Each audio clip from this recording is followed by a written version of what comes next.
Chapter 40 The Last of the Healing Elixir. He, who is Alexander, wanted to refuse the healing potion. Even though his wounds were not life-threatening, Foxfire could not stand to see him as beaten up and broken as he was. Besides, the bones would never heal enough for him to be able to get out of the caves without the potion. He was just being stubborn. To be fair, he was afraid that if he used the healing potion now, then something would happen to Foxfire later, and they wouldn't have enough. Her wounds before had been a matter of resealing cuts and producing more blood. He felt that remending bones and fixing noses would take the rest of the bottle. And he was right. "What if you were hurt again?" he argued. "I am hurting now," Foxfire cried with real tears.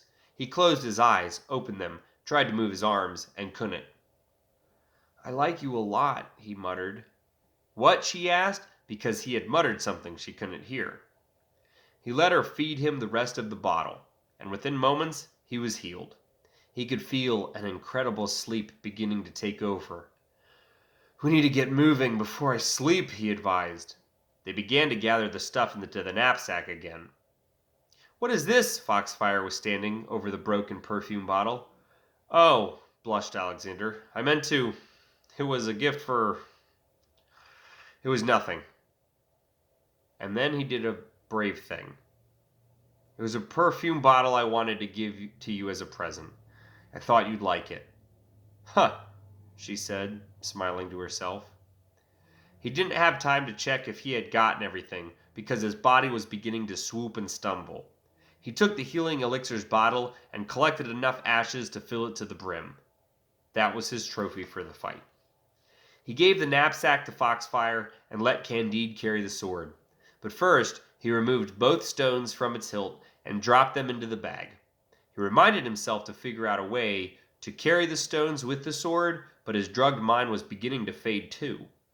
They made it as far as the workshop room before he slipped and fell the first time.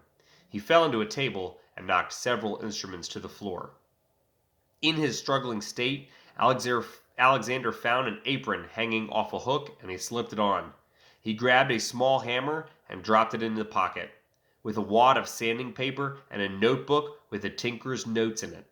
He also found a beautiful cane which the tinker had used sometimes to travel to the closest marketplace for foods, and he used it now to help him get halfway through the cave before he finally passed out. And because the scroll had burned out by now, Foxfire grabbed the torch from the workshop. She recoated it with oil from a bucket nearby, then relit it using the furnace, which still held smoldering embers. Candide took fistfuls of gems and shoved them in Alexander's aprons before crawling under his caneless arm and helping him get up over the stony edges. And when Alexander finally did collapse, it was Candide who struggled the most in dragging his body up through the cave tunnels and back out into the field where the poppies grew. They had to stop several times to rest, and by the time they got back to the field, it was nighttime again. 2 days had passed in the cave, and there really hadn't been any reason to go in. Finding the stone and the stone carver was too much of a coincidence for Foxfire to accept, so she made a note to confront the old man the next time they met him. For now, they slept. Chapter 41. They discuss the next step. We can fast forward to when Alexander wakes up, not because he is the main character and more important than the others, but because they didn't do anything of interest until he was awake. So he, who is Alexander, woke up. Candide was off picking more poppies. He didn't know how long it would be before they would find another poppy field on their quest. Foxfire was experimenting with the sword because she was brave and knew Alexander wouldn't, a short ways away from the cave entrance.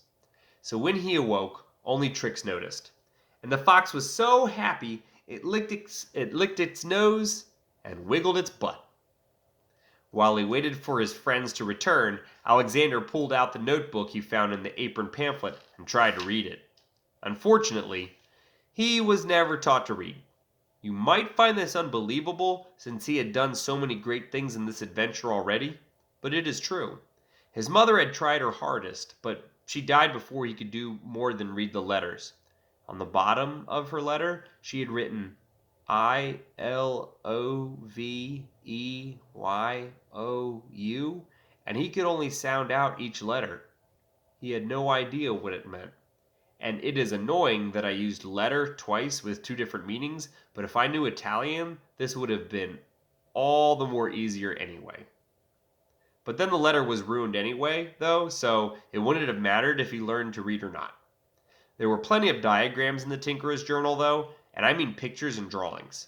From what he could understand, there were 3 artifacts of great power, or minor power, of some kind of power that came from stones: a staff, a crown, and a sword. The journal drew a picture of each stone for each artifact, and it even put the stones in color. But the tinkerer didn't draw what each stone did, so the journal didn't really turn out all that useful after all. When Candide came back, he was so happy to see his new friend was awake that he threw his poppies on the ground and fell to the ground to give him, who is Alexander, a great big hug. And even though they weren't very close, Alexander liked the hug anyway and was glad the monk of Rome had joined them. Foxfire came back soon after with several new bruises and a big smile on her face. "You're awake," she said. She couldn't hide the pleased tone of her voice, but she also didn't try. "Finally, we can move on." They hugged too, and it was even nicer. "What's the next step?" Alexander asked Foxfire, because even though he is the main character and more important than the others, he was also not the boss of the trip. "Aren't we going to kill the king?" Foxfire asked. Candide made a face, but Alexander nodded still. "Okay, then to kill the king," she answered. "But we should also find those stones," Foxfire said. "They are magical, after all." "Yeah," agreed Alexander. "That sounds cool, too." "So then, where do we go?" Candide stepped in. "Because I'm up to go anywhere with you guys." And that was also cool. On the map, Foxfire smiled at Candide, since he was the one who had acquired it for them. "There is a swampland on the other side of this mountain, and there is a tower in the middle of it. And even though I can't read, someone has drawn a very accurate diagram, which leads me to believe that a very powerful creature is living there. It also happens to be on the way towards the king's courtyard." So that was the next step. They packed up their things.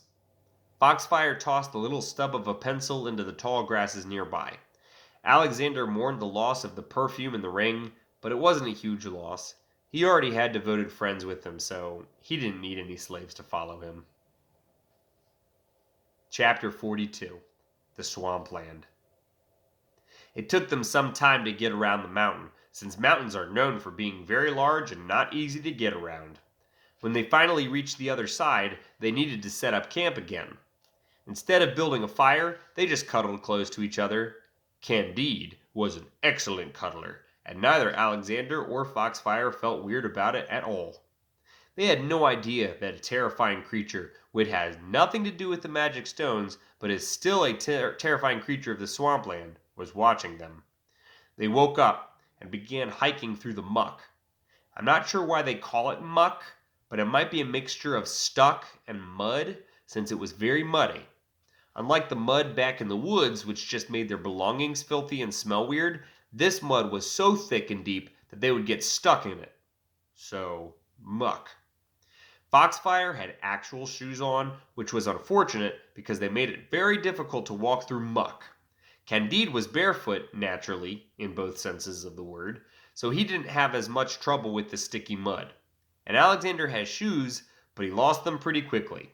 And then, for the rest of the swampland trip, he worried about stepping on something sharp or something alive, like a crab or a piece of glass. The mud came from the rain. It rained all the time in the swampland, and there was also a lot of wind. Or maybe it was stinned because it was wind, but it also stung their faces. No, that sounded lame. The knapsack was soaked, so everything inside the knapsack was soaked. The journal got warped and soggy and was making a mess in the bag, so Alexander just tossed it away. He didn't get rid of the watery mess, which was his mother's letter, though. There were berries. That was how they ate. They didn't eat anything in that cave, and it had been 2 days, and they had been surviving on poppies before that, and I know you're probably really concerned about their diets. So, there were berries. and nuts, just on the ground. And maybe Candide knew about plants and roots and stuff, so whenever they found some greenery, which is not uncommon in a swamp, he was able to supply them with nutrients.